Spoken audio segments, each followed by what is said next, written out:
तो फ्रेंड्स, आज इस वीडियो में बात करेंगे स्कॉलरशिप के फॉर्म के करेक्शन के बारे में। बहुत सारे लोग फॉर्म भर देते हैं पर फॉर्म भरते टाइम कुछ बातों को ध्यान नहीं रखते हैं और इसलिए उनकी छात्रवृत्ति, उनका स्कॉलरशिप रुक जाता है या रिजेक्ट हो जाता है। तो आज इस वीडियो में बात करेंगे आपसे उस मिस्टेक के बारे में कि आपको कौन सी मिस्टेक नहीं करना है, वरना आपका जो फॉर्म है, जो आपका स्कॉलरशिप है, वो रिजेक्ट हो जाएगा और उसके बाद आप जो है परेशान रहेंगे। तो सबसे पहले आपको फॉर्म पे लॉगिन कर लेना है। तो चलिए मैं लॉगिन कर लेता हूँ।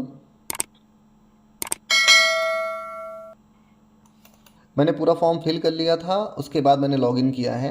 तो मैंने अपने फॉर्म को पूरा फिल कर लिया था। उसके बाद मैंने यहाँ पर जो जांच हेतु आवेदन प्रिंट करने का ऑप्शन है, यहाँ से प्रिंट करके फॉर्म को कॉलेज में दिखा करके उसके बाद यहाँ पर कोई भी जो करेक्शन है, जो गलती हो गई थी या मिस्टेक हो गई थी या हमारे पास जो डिटेल नहीं थी, उस डिटेल को फिल करने के लिए अब यहाँ पर करेक्शन वाले ऑप्शन को हम चूज करेंगे। उसके बाद हम करेक्शन करने के बाद फाइनल सबमिट करेंगे।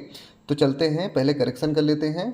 तो यहाँ पर आपके सामने जो फॉर्म आपने फिल किया है वो आपका खुल जाएगा। उसके बाद आप यहाँ देख सकते हैं, यहाँ पर रजिस्ट्रेशन का टैब है, शैक्षणिक का टैब है, निजी का टैब है, शुल्क संबंधित टैब है, यहाँ पर गत वर्ष का टैब है, यहाँ अल्पसंख्यक के लिए है। तो अब आपको यहाँ पर अपना करेक्शन करना है। तो करेक्शन आप जो है रजिस्ट्रेशन से रिलेटेड आप नहीं कर सकते हैं, लेकिन आप शैक्षणिक रिलेटेड आप जो है करेक्शन यहाँ कर सकते हैं। तो यहाँ पर पहले क्लिक करेंगे तो आपका शैक्षणिक का जो टैब है वो ओपन हो गया है। यहाँ पर आप देख सकते हैं जो आपकी कॉलेज की डिटेल्स होती है वो आप यहाँ पर करेक्शन कर सकते हैं। जैसे आपका पाठ्यक्रम का प्रकार हो गया, पाठ्यक्रम का नाम हो गया, वर्तमान पाठ्यक्रम में क्या ब्रांच है आपकी, आपके पाठ्यक्रम की जो अवधि है वो क्या है। तो यहाँ पर जो मुझे करेक्शन करना है, पहले मैं इसको करेक्शन कर लेता हूँ, उसके बाद मैं आगे बढ़ता हूँ। कई लोग क्या करते हैं, इस फॉर्म में एक पंजीयन क्रमांक आपको भरना होता है, जिसे हम एनरोलमेंट नंबर बोलते हैं, और वो बहुत कंपलसरी होता है भरना। तो लोग क्या करते हैं, उनके पास वो पंजीयन क्रमांक या एनरोलमेंट नंबर नहीं रहता है, उसको अपने मन से कुछ भी भर देते हैं और उसके बाद इसको फॉर्म को सबमिट कर देते हैं। आपका फॉर्म इस कारण से भी रिजेक्ट हो सकता है अगर आपने अपना पंजीयन क्रमांक या अपने एनरोलमेंट नंबर आपने गलत भरा है। तो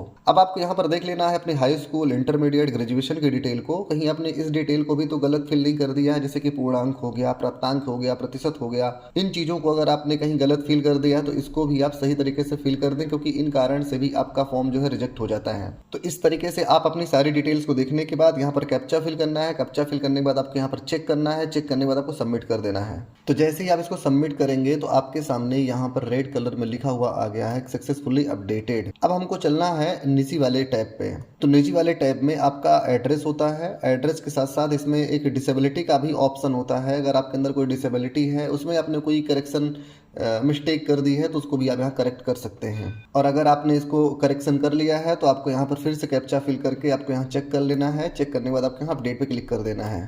तो ये भी आपका सक्सेसफुली अपडेट हो गया है। उसके बाद आपको यहाँ पर शुल्क संबंधित जो टैब है इसको आपको ओपन करना है। तो शुल्क संबंधित वाले टैब में आप अपनी जो फीस भरते हैं, जो आपकी सालाना फीस होती है कॉलेज की या स्कूल की, उसे आप यहाँ पर फिल करते हैं। तो इसके बारे में अगर आपको सही जानकारी थी, आपने सही फिल किया था तो कोई बात नहीं तो इसको भी आप करेक्शन कर सकते हैं। उसके बाद हम चेक करेंगे गत वर्ष वाला टैब। जब आप इसे ओपन करते हैं तो यहाँ पर भी आप देखते हैं कि आप यहाँ जो कॉलेज से रिलेटेड आपकी जो पिछले साल आपने जिस कॉलेज में पढ़ाई की थी उसका यहाँ डिटेल आप भरते हैं। तो यहाँ पर आपने कोई डिटेल में अगर मिस्टेक कर दी हो तो इसको भी आप करेक्शन कर सकते हैं। तो इस तरीके से आप अपनी सारी डिटेल्स को करेक्ट करने के बाद आपको होम पेज पर आ जाना है। अपने फॉर्म के होम पेज पे आने के बाद अब अपने फॉर्म को जितना भी आपने करेक्शंस कर लिया है, करेक्शन करने के बाद लास्ट में आपको यहाँ पर एक ऑप्शन दिख रहा होगा, जांच के उपरांत आवेदन पत्र को सबमिट करें। अब आपको यहाँ पर इसको क्लिक करके इसको सबमिट कर देना है। उसके बाद आपका 3 दिन के बाद आपका प्रिंट आउट निकलेगा इसमें। तो बहुत सारे लोग गलती क्या करते हैं कि पूरे फॉर्म को फिल करते हुए चले जाते हैं और लास्ट में जो है इसको लॉक कर देते हैं यहाँ से। और अगर आपने एक बार लॉक कर दिया तो आपका फॉर्म जो है करेक्शन में नहीं जा सकता, आप करेक्ट नहीं कर सकते हैं। तो इसलिए आपको पूरी तरीके से जांच पड़ताल करने के बाद, चेक करने के बाद ही जो है तो आपको यहाँ पर लॉक करना चाहिए।